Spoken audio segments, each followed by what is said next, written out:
The rain poured endlessly that evening, tracing silver lines down the tall glass windows of the Grand Imperial Hotel.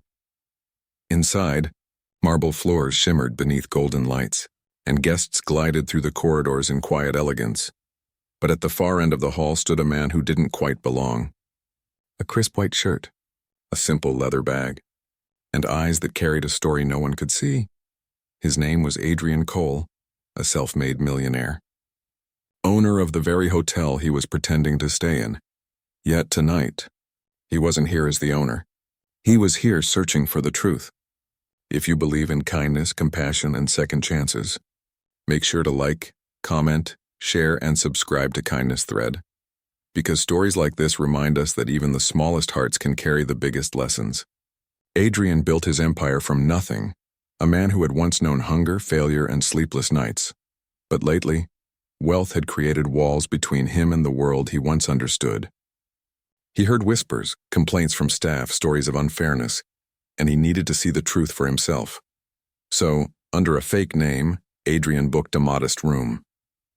No suits, no recognition, just another face among guests. He wanted to observe, to listen, to remember, and that's when he saw her. She couldn't have been more than 20-something.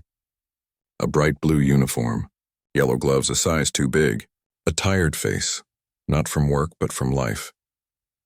Her name tag read Emily. She moved down the hallway quietly, pushing her cleaning cart, humming a soft tune that trembled at the edges. Every few minutes she checked her phone, and each time her expression darkened as if holding back tears. There was something about her. A quiet strength hiding behind exhaustion, a storm no one else could see. Later that night, Adrian sat on a bench near the elevators, pretending to scroll through his phone. Emily passed by, her phone pressed to her ear. Her voice cracked. "Please, Mom, just hold on a little longer. The hospital won't continue unless we pay the remaining amount." "I'm trying, I promise. Don't sell the house, I'll find a way." Adrian froze. Each word hit him like a stone. This wasn't just an employee. This was someone fighting a battle completely alone. When she hung up, she wiped her tears, took a deep breath, and forced herself to smile again, then quietly went back to work. That moment broke something inside him. Adrian couldn't sleep. Not that night, not the next. He started talking to staff, asking questions, listening to their struggles. He realized the truth. The empire he built had become obsessed with numbers, not people. And he had forgotten what struggle really looked like.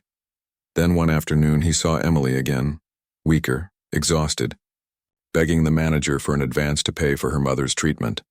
The manager refused, politely but firmly. Rules were rules. Emily simply nodded, thanked him, and walked away. No anger, no argument, just quiet acceptance. Her silence was louder than any protest. That evening, Adrian approached her, pretending to be a guest. "Excuse me," he said gently. "My room could use a little cleaning." She forced a smile and followed him. Inside, she tidied up, her hands trembling. Then her phone rang again. Her face went pale.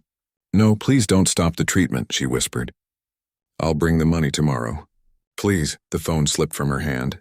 Her sobs filled the silence. Adrian's heart shattered. He couldn't stand it anymore. "Don't worry," he said softly. "Everything will be okay." She looked up, confused. He said nothing more, just nodded and left. That night, Adrian made a single call that would change everything. Through his finance director, Adrian cleared every cent of Emily's mother's hospital bill in there, anonymously. And not just that, he created a new employee assistance fund for anyone in crisis. The next morning, the hotel buzzed with whispers. Emily had received a call. The hospital said the debt was paid in full and treatment would continue. She broke down in tears right there in the hallway, whispering, "Thank you, whoever you are." She didn't know it, but the man who changed her life was just steps away, smiling quietly from afar. Weeks later, during a staff meeting, Adrian stood before his employees, no longer just a CEO, but a changed man. He told them everything, about his undercover stay, about Emily's courage, and about what he learned. "A company's true wealth," he said, "isn't in its profits, it's in its people." He announced new welfare programs, medical support and scholarships for every employee's family. When he looked at Emily, Tears filled her eyes, but this time they weren't tears of pain. They were tears of gratitude. The Grand Imperial once gleamed with luxury. Now it shone with kindness, and Adrian Cole, the millionaire who went undercover, found something far greater than success. He found his heart again.